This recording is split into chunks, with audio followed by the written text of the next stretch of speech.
بسم اللہ الرحمن الرحیم۔ السلام علیکم ورحمۃ اللہ وبرکاتہ۔ ہم بستری جمعرات کو کیوں ضروری ہے؟ حضرت عائشہ صدیقہ رضی اللہ عنہا نے عرض کیا، یا رسول اللہ صلی اللہ علیہ وآلہ وسلم، عورتوں کو تو بہت سا ثواب مل گیا ہے، مردوں کے بارے میں بھی ارشاد فرمائیے۔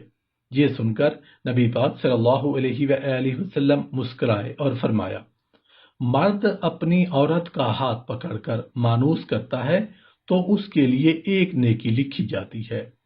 جو مرد پیار سے اپنی بیوی کے گلے میں ہاتھ ڈالتا ہے تو اس کے ہاتھ میں 10 نیکیاں لکھی جاتی ہیں۔ جب وہ اپنی بیوی سے مباشرت کرتا ہے تو دنیا ما فیہا سے افضل ہوتا ہے۔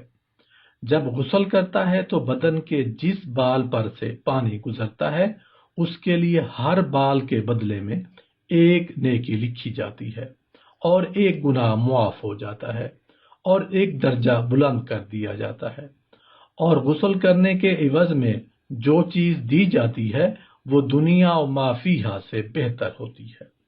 اور بے شک اللہ تعالیٰ اس پر فخر کرتا ہے اور فرشتوں سے کہتا ہے کہ میرے بندے کی طرف دیکھو کہ ایسی سرد رات میں غسل جنابت کے لیے اٹھا ہے اور اس بات پر یقین رکھتا ہے کہ میں اس کا رب ہوں۔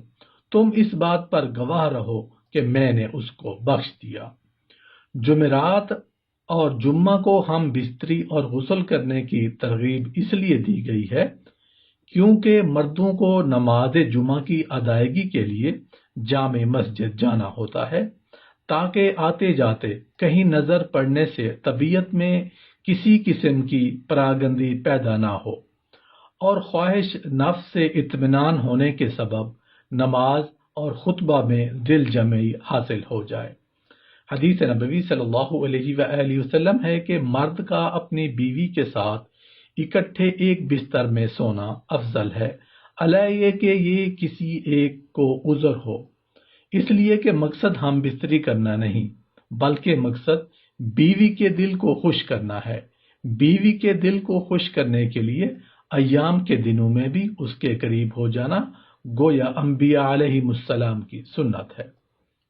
بیوی سے ہم بستری یعنی جماع کے لیے دن کی بنسبت رات کا وقت زیادہ اچھا ہے، اور اسلامی مہینوں کے اعتبار سے پہلی اور 15ویں اور آخری رات کے علاوہ بقیہ راتوں میں ہم بستری کرنا چاہیے، کیونکہ روایات سے معلوم ہوتا ہے کہ ان 3 راتوں میں شیاطین زمین پر زیادہ پھیلتے ہیں، اور ہفتہ کے اعتبار سے جمعہ کی شب میں بعض فقہا نے جماع یعنی ہم بستری کو مستحب لکھا ہے، اور شب میں بھی شروع حصہ کی بنسبت شب کا آخری حصہ زیادہ مناسب ہے کہ رات کے ابتدائی حصوں میں سو لیا جائے تاکہ دن بھر کی تھکن سے راحت ملے اور مکمل سکون حاصل ہو۔ اور ایک فائدہ یہ بھی ہے کہ رات کا تھوڑا سا حصہ ہی جنابت یعنی ناپاکی میں گزرے گا، البتہ رات کا اتنا آخری حصہ بھی نہ ہو کہ پھر دوبارہ آرام کا وقت نہ رہے۔ کچھ دیر اس کے بعد بھی آرام کر لینا چاہیے۔ جب خاوند کو اپنی بیوی کے پاس آنے کی حاجت ہو تو اس کا مروجہ طریقہ یہ ہے کہ بیوی کے ساتھ کمرے میں اس وقت اور کوئی نہ ہو، حتیٰ کہ شیرخوار بچہ بھی نہ ہو۔ وہاں اگر بچہ سویا ہوا ہو تو کوئی مذائقہ نہیں۔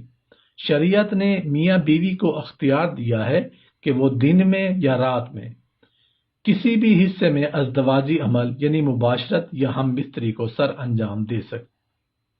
شرعی تقاضا یہ بھی ہے کہ جس قسم کی محبت کی توقع مرد اپنی بیوی سے کرتا ہے اسی طرح کی توقع بیوی بھی اپنے شوہر سے کرتی ہے۔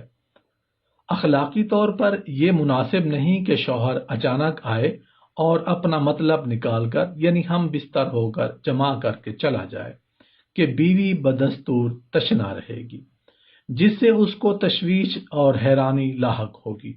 لیکن اگر اس ازدواجی ملاپ کو بخوبی سر انجام دیا جائے تو بیوی کے لیے بھی یہ مرحلہ آسان ہوگا۔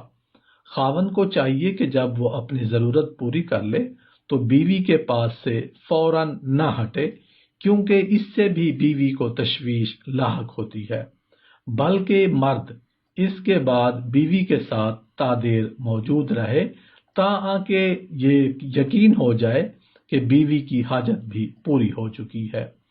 ازدواجی عمل کو پر لطف اور کارآمد بنانے کا مقصد عورت کے ساتھ نیکی اور احسان ہے، اور خیر اور احسان کا یہ عمل شوہر ہی کر سکتا ہے، کوئی اور کیوں کرے گا؟